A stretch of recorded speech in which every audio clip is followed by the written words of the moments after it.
something that's really worth looking into, and we're doing it for you. You don't have to worry about it. The Boys and Girls Club of the Tennessee Valley has played a huge role in the lives of very important people. Tonight, our Alan Williams brings us the story of Tim Irwin, a man who's risen from a former Vol and pro football player to an advocate for children.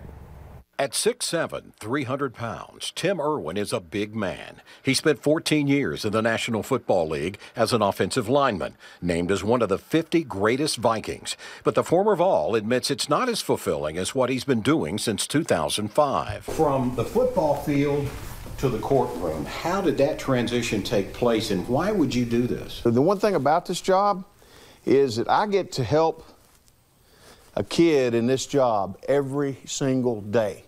Every single day, I'm taking some kind of action to make it better for a child right then. As juvenile judge, Tim Irwin makes tough decisions about children and parents. He admits his early days at the Boys and Girls Club helped mold him to where he is today. We couldn't wait to get there, and we never wanted to be picked up. He learned to swim, played on a basketball team, but it's the life skills that sticks with him most. We didn't have black kids in our neighborhood, and the black kids didn't have white kids in their neighborhood. It's where we learned about each other. We learned how to get along. He uses those skills in the courtroom. It's traumatizing if you come here and you go out a separate room than your parents. As a way to comfort, the judge lets them pick out a teddy bear. And immediately I went from the bad guy all to that nice guy. In today's society, Judge Irwin thinks the club means even more to dysfunctional or single-parent homes. Chattanooga, which has way less people than Knoxville, out of necessity,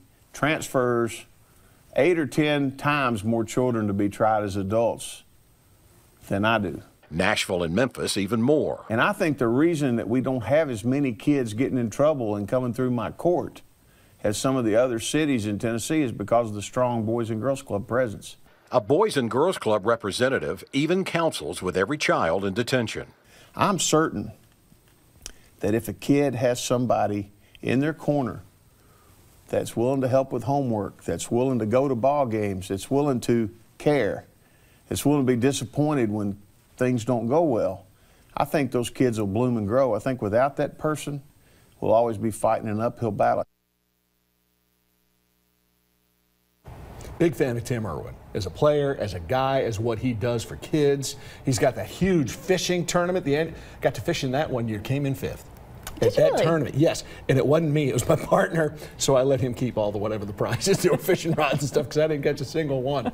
But since it's began, Tim's fishing tournament's raised over $1 million for the Boys and Girls Club of the Tennessee Valley, and Tim is a wonderful guy.